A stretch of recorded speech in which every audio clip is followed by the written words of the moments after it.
Into Agne. Good morning. Hi, everybody. Kay Brown, how are you? Ann 31962. Hello, hello. Jordan Watson and 28 others all at the same time, so I didn't see your name, but I want to thank you so much for joining us today.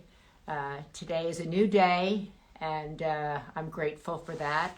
Grateful for the gift of this day, and I'm grateful that the vaccines are making their way across the country. I'm cognizant that so many businesses, particularly restaurants in so many states, are struggling, small business owners, entrepreneurs. So that's actually why I wanted to talk to Dan Price. It's why I wanted to do this conversation today, because I know so many people out there, businesses are struggling. I know business owners are struggling. I know employees are struggling. And I thought my son Patrick told me about Dan Price and what he had done by cutting his own salary and raising the salaries of all the people who work for him over at Gravity Payments to $70,000. And I've been watching his Twitter feed, his Instagram feed, his take on the kind of systemic problems that we have that keep people living paycheck to paycheck, what leaders can do and how they can adjust. And I thought, that's exactly who I want to talk to. I want to talk to somebody who's got ideas, who's actually been done some things himself and has some takes. And so I thought, well, let's talk to Dan. Let's talk to Dan. He's young, he's creative, he's daring, he's bold, and I like people like that. So I thought that would be really great. If you don't know Dan Price's story, he started his company when he was in college with his brother. He was making a lot of money and then realized that people who were working for him were really living in poverty, couldn't make ends meet. So he did some research. He cut his own salary. He wrote a book about it. He cut his salary to make what everybody else in the company was making, $70,000, and looked at research that showed that people kind of making $75,000, that was kind of the baseline where people could be happy, and that people who were making more than that weren't really that much happier than those making $75,000. So he went about and did that. And so I thought it was super interesting. He wrote a book about it. And his Twitter feed and his Instagram feed are really smart and really thought-provoking. And so I thought, well, let's talk. And I wanted to meet him. And there he is from Seattle. I'm saying sometimes he does interviews from his kitchen. I saw he's got hair almost as long as mine. Lord have mercy. We're going to have the hair off. There he is. Hi, Dan. Hey, Maria. It's really nice to be with you. It's a huge pleasure. Oh, I'm so glad I'm finally meeting somebody who's got as back long as hair as I do. I'm working on it. I think it's fair to say I have pandemic hair, so that's good. Yeah, I have pandemic hair too. Yeah, well, listen, I'm so excited to meet you. And I was just saying that my son told me all about you. Patrick, he's 27, young entrepreneur, idolizes creative business leaders like yourself. And I started reading up on you, and I was so inspired, really inspired. And I thought, well, here we are kind of careening into the holidays, so many small business leaders thinking they can't survive.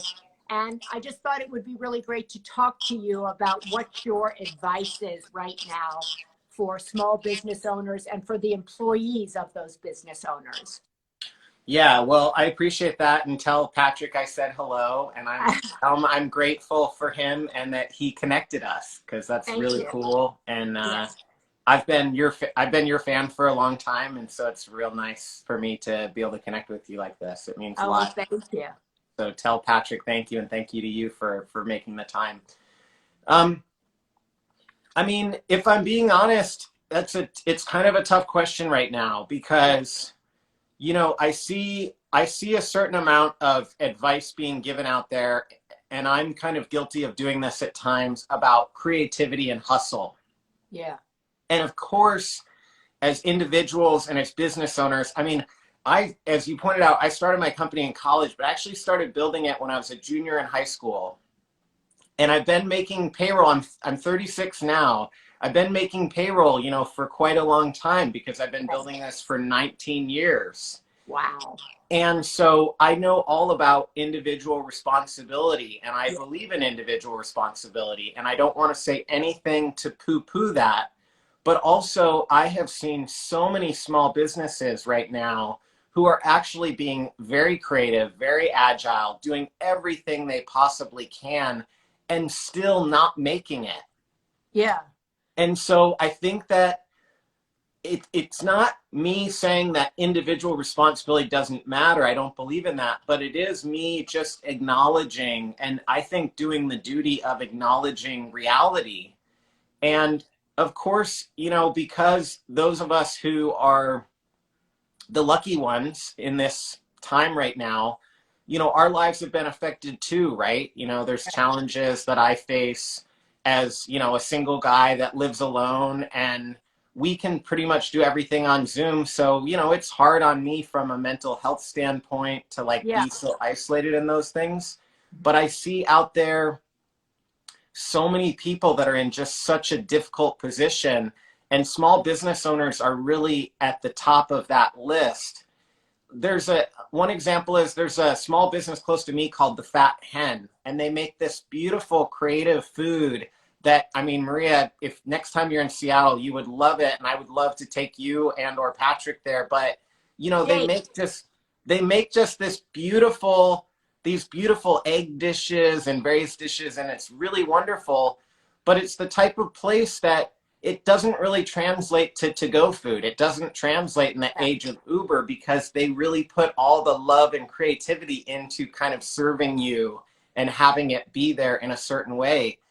And so that business, it's really tough, and they pivoted and they've tried to, sell olive oil and eggs and different things so that people can bring that food experience home. And it's helping a little bit, but in all of these cases, it's just so tough. And I think that the most important thing that we have to do before we think about how can we react is just try to get a good assessment of where we are right now. And where we are right now is there's such a massive consolidation of wealth and power, which we've been familiar with, what's been going on, and you talked about it. Now that same thing that happened to people and workers in places like Michigan and Ohio, it's happening now to small businesses, where the likes of Amazon and Walmart and all these huge corporations are just eating their lunch. And so I think it's incumbent on all of us to recognize what's happening and do everything we can to stop it. And so I think that the main advice I have to small business owners, and I'm one of them, is, we have to speak in unison, and we have to demand our rights. And if we don't do that, then it may not matter what business decisions we make at the individual level. But Dan, how do you mentioned Walmart, Amazon kind of eating our lunch, so to speak. What can we do about that? Everybody goes I don't want to support Amazon, but it's so easy. I just get it in 24 hours. And what is the responsibility of a leader like Jeff Bezos? It's really hard for us to do much, because even myself, sometimes I'm like, man, I can't find this thing that I need anywhere else except for Amazon. And also, do I have an extra few hours right now to identify, some other place where that thing will be? Yeah. And I think because of that, we have to have accountability. I think that we have to recognize that in the profit-seeking environment, there is a systemic cost that we all suffer. And we have to have those corporations, we don't need to penalize them. We just have to charge them the systemic cost that they are taking away from us. And right now, we don't really have mechanisms to do that. And somebody like Jeff Bezos, he could be a hero if he came out. He could take a third of what he's made in the pandemic, and he could pay all of his warehouse workers my $70,000 minimum wage, and it would round to zero in terms of how it would affect him. It wouldn't Well, that's affect what him. I've been thinking. A lot of people I've talked to said, well, why doesn't a leader like that do that? So there's an ideology in the business world that is summed up in a statement that I heard from a friend of mine who does not agree with me. And I really value and like people that disagree with me and are honest with their perspective. I really value that. Mm-hmm. And I know I come from a place of privilege to be able to say that. So I recognize that not everybody can say it the way I can. And I appreciate you all out there. But a guy said to me, if you're not loyal to your capital will get jealous and find a new home.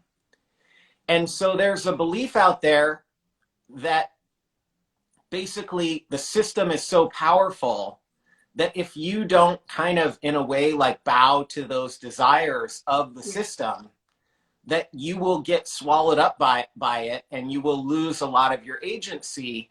And the problem with this is that it's not so easy to dismiss and say that it's not true, because if you look at how vast and powerful and compounding these power structures and these stores of wealth like Amazon.com have become, you know, it does start to swallow everything up. So kind of either you play by their rules, but then if you're the guy, Jeff Bezos, running it, you believe in this ideology so deeply that you think it's okay for upwards of soon to be 1 million people to suffer, work in subhuman conditions, then go home to a very difficult life where they are sacrificing their physical and mental health in service of building his business because they literally have no other option.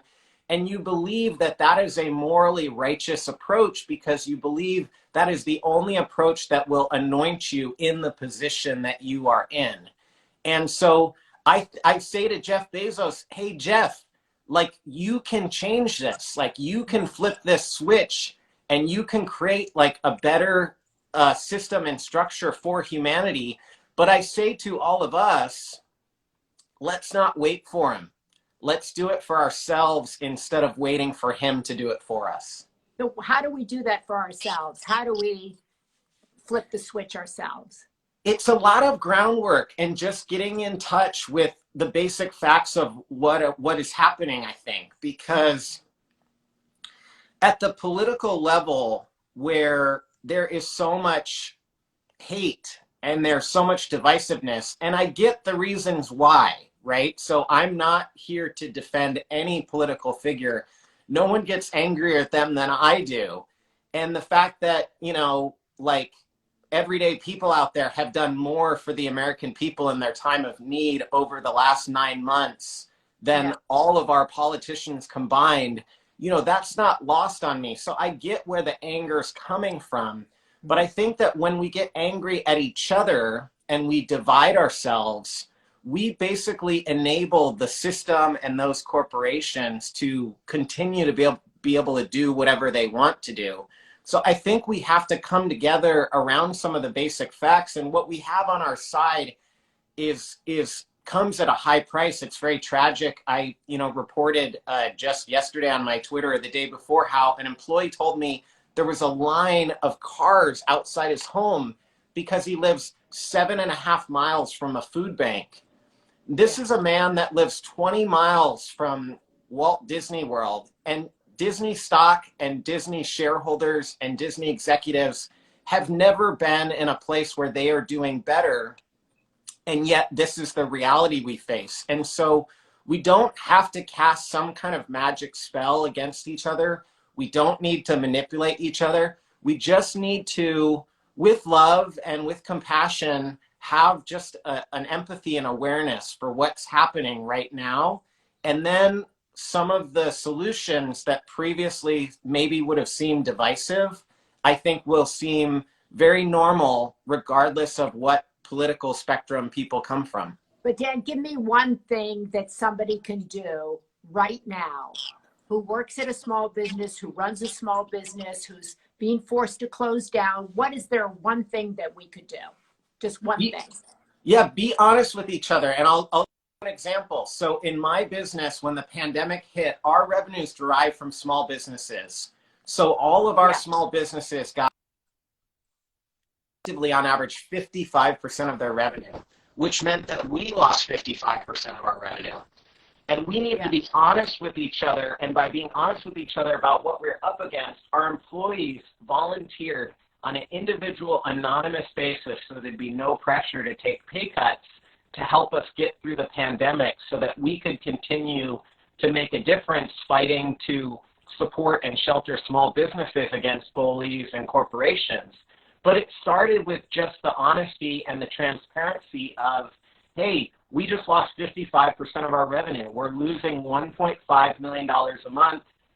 We're going to be out of business in 3 or 4 months, and we don't have a solution. I don't have a solution. I'm not going to make any extreme decisions to put this onto our employees or our customers the way the competition did.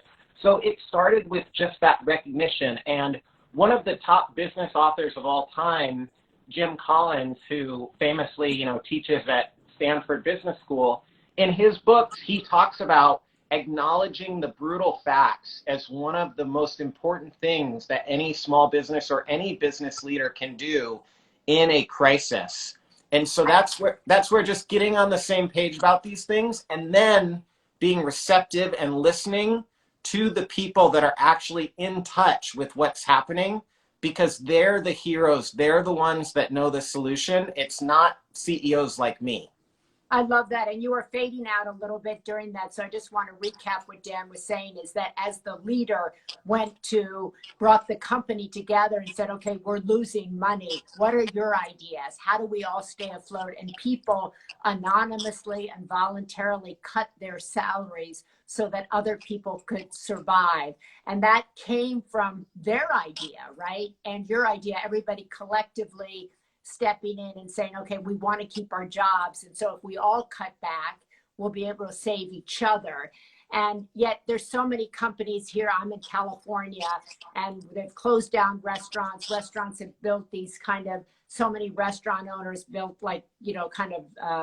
patios outside so that they could service people. The guy that does my hair closed down again, and he's a small business owner and they can't survive.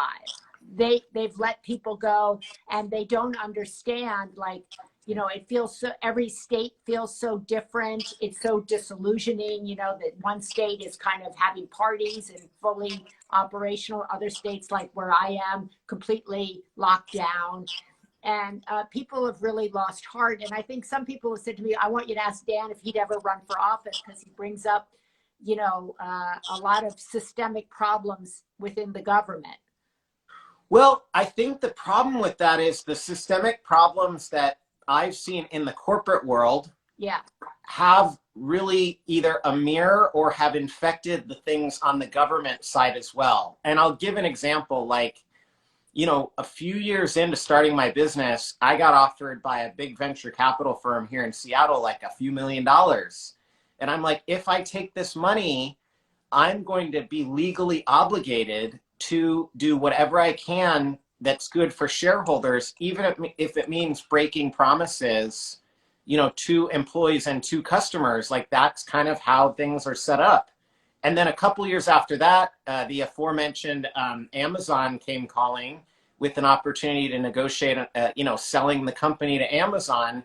And, now, that amount of money that potentially would have been on the table, could be worth billions if it would have been paid in Amazon stock. And so those incentives to basically get somebody like me out are there. And it's very hard to say no to those. And the same thing is true on the political side, which is why you see members of both parties taking in records amounts of money directly from corporations and from the wealthy. And then on top of that, you have the layer of super PACs. And then on top of that, you have the layer of the think tanks that are funded by the wealthy and the corporations. So, for somebody like me, it's I don't even know how I would begin to finance something like that, because the primary way that people are finding political power is having well-run organizations that are financed by the type of bad behavior that is hurting all of us. Trust me, if you wanted to run, you would be able to run. That you would be able to find the money. You would be able to find the people that would rile up and support you. I have no doubt. You may not want to run, which is totally fine. But I think in following your Twitter feed, even how you kind of respectfully disagree with people or walk people through is certainly really, I think, interesting and needed in our political process. So I'm just shouting that out to you.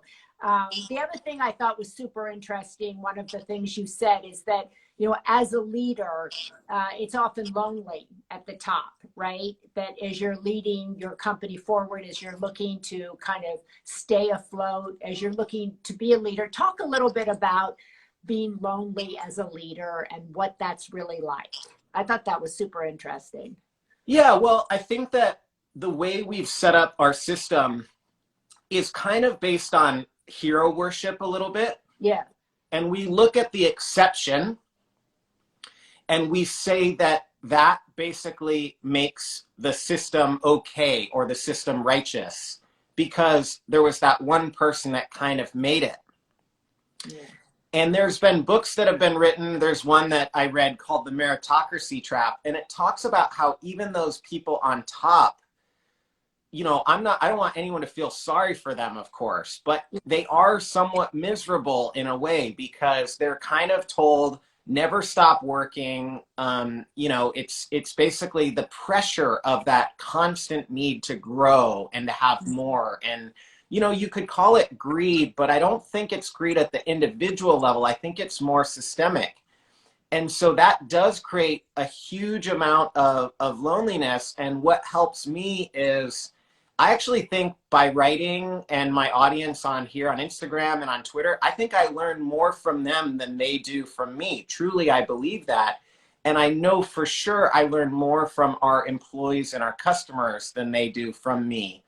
And so, you know, what we found is when we flipped the whole system on its head, when instead of me making 33 times my lowest paid employee, making over $1 million, while my lowest paid employee makes 35,000, we found that by making that gap smaller, where our top executive now makes less than 300,000 and the people at the bottom make 70, it decreases that gap and it decreases that loneliness. But the other thing that we found out was those other people then can live that good life and you can kind of play off of each other. And we have some powerful proof points.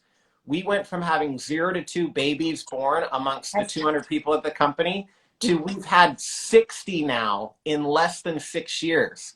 We also had a 10x housing boom. 70% of the company reported that they had paid down debt, and people between doubled and tripled what they were saving for retirement. And this at a time when our staff attrition was cut in half. And the amount of processing that we can do for small businesses tripled during that period of time. And so having a gap between the person that makes the least and the person that makes the most, there's really no problem with that. But if the size of the gap is like double or triple, then we're all in the same kind of world. We're all living a similar experience and we can relate to each other. Once it becomes 10x or 20x or 30x, we're not in that same world. We don't have that shared reality. And I think what we've proven is that shared reality creates a better team outcome for the entire company. How do you kind of, and this is a completely different, you know, so many young kids coming out of college, they can't afford, they're living at home with their parents, they can't afford to buy a house, they don't even think about, you know, they can't afford to have kids, all of that sort of stuff. How do you talk to young people and even people your age, because you're very young, about how much does one really need? You know, we see Jeff Bezos going to be the first person to make $1 trillion. How much does one human being really need? And I know you did a video where you were saying that kind of that the research showed that happiness didn't change after $75,000.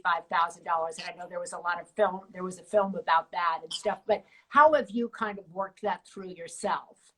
Yeah, I've changed the way I think about it a little bit. And so I'm still learning. I'm interested to know kind of how you think about that also, because I think I would learn from it. But I've started to think more about if you take money away, Mhm. does that make well-being or health or freedom go down? And so if you take $100,000 away from somebody making $1 million, Mhm. it does not decrease their health, freedom, happiness. But if you take $100 away from somebody making $30,000 a year, that $100 has like very tangible negative effects on that person. Yeah.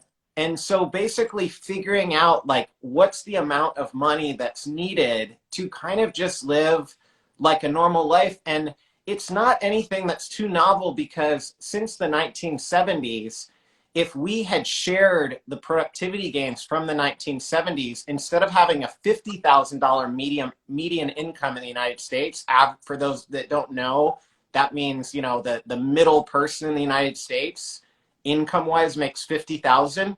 That middle person would be making 100,000 right now if it were set in the same way that it was in the 1970s. And so it's not like it's some kind of radical idea. And, with potentially two incomes in some households, or maybe just one if they don't need to anymore, about They do need, $100,000. most people need two. They do, but it's because we're being paid half as much to produce the same productivity as what we were in the 70s. And so if we can just solve some of those things, then everybody basically has enough, but the people on top are getting most of the benefit, and everybody kind of downstream is suffering from being shortchanged through a redistribution. And so if we recognize the human cost of that, how that is hurting people's health, wellness, their mental wellness, and it's hurting their ability to show up to work and be productive, because if you're being harmed in that way, Yeah. I mean, that would affect any of us from a productivity standpoint, regardless of how strong we are. So remembering that sometimes you actually make money by spending money, and the best thing that you can invest in is people making enough that they can have whole agency, whole life, they can be a whole person. Then you can have kind of that group strength dynamic where we're all better together. I totally agree. There's some people were saying in here, look at, I'm a hospice worker and I can't survive. I need a second job just to supplement my hospice work. And I think I read a Twitter feed that you had, I don't know if it was on your Instagram or your Twitter, but where you were talking about, people who are doctors, or some people who are nurses and school teachers, and that, we applaud them and yet they can't make a living wage, right? Yeah, And if it's an essential job, yeah. why would we pay poverty wages to a job that we need? I mean, it just seems so illogical to me. And I think most people out there agree, but I think the people out there that disagree are the ones that are holding the power right now. But the majority hold the power, right? And it also depends, kind of making $70,000 in one place is very different than making $70,000 in Los Angeles, right? Where the cost of living is impossible, where the taxes are super high. So there's that in and of itself, right? The cost of living, the salaries aren't the same in certain states. So it's also acknowledging the cost of living changes depending upon where you live or where your business might be operating, correct? But raising, Totally. you're talking about raising, every company leader should be looking at what they're paying their most important people, and their most important people aren't necessarily their COOs, their CFOs. They're the people that are actually keeping their businesses going at every level. So you're asking people to step back and look at every level, not blame it on the human resources, not blame it on, well, this is what the going rate is, but what is the right thing in your company, correct?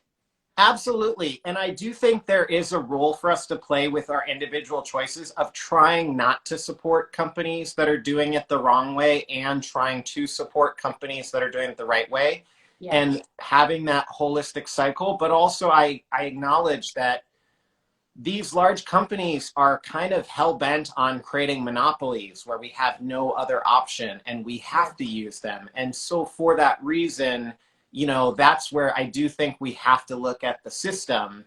And I think that some of these facts, you know, they don't get the kind of primetime media coverage because they're not going to drive cable news ratings in the same way that something would that's more divisive.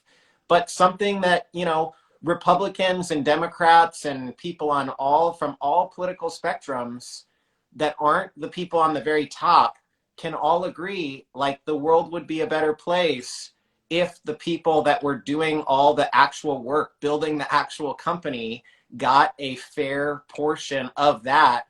And what you see in our story is one company that's doing that is flourishing. But at the same time, the fact that we're still talking about it almost 6 years later, what you see in our story is that the problem has gotten worse. And even though we've proven that this is a better way, it still is not happening. And that's kind of that tension that I'm seeing right now. And I think we all have to come together if we're going to change that. Well, Dan Price, I want to thank you so much. I hope we'll continue this conversation. I'd love to continue talking to you, and maybe you could think about putting out a list of companies that we could support. Those of us who want to support companies doing it the right way, who will, you know, not, you know, fall into the Amazon trap and go over here and support that. So that would be helpful. I think if we got a list of, you know, instead of doing this, what about this? And come up with a list of companies that are trying to do it your way and that are kind of breaking the mold or breaking the model. I think a lot of people want to support that. They may just not know where they are. And I think that's also a big thing, to kind of how we can all educate ourselves better about companies that are trying to do it the right way. And how, yes, so people saying, yes, I'd love a list. So I think that's something maybe we could work on together. You know a lot more about that than me. Are you hopeful as we go into the end of this year about 2021? If your business owners are out there, are you hopeful? I'm worried because I see how dark things are looking, and I'm worried that we will go past the point of no return. But I'm hopeful because I see so many people doing everything they can to fight against that, supporting small businesses, supporting businesses that speak to their values and ethics, and not because of some fancy PR campaign or propaganda, but because they're really living it. And so my hope is all in the people, you know, in the people watching this right now. And I appreciate you because, you know, you've always been one to educate and inform people. And I think that if we can just talk to each other, and, you know, you're seeing a certain part of it, I'm seeing a certain part of it, and if we can all kind of share with each other and listen to each other, then I think we can come together. And that's what's really making me hopeful. And I'm seeing so many people across the country say, I'm going to do all my holiday shopping at small businesses. Instead of ordering Uber Eats, I'm going to call ahead and go pick it up so that the restaurant can get the whole thing and they don't have to give 30% to Uber Eats. Yeah, we just had that conversation at the table the other night. Yeah, my son was like, why are you going to go to Uber Eats? Why are you going to go to DoorDash? They take 30%. They add this on. I was like, okay, I wasn't, okay, I won't do that. But so I think that's the thing. A lot of people here saying, please give us a list. Please give us a list. So I'm giving you the assignment to come up with some kind of a list that can and everybody out there that's saying that, you also, you know, send me a recommendation. Send me things that you're seeing that are working, and maybe we can,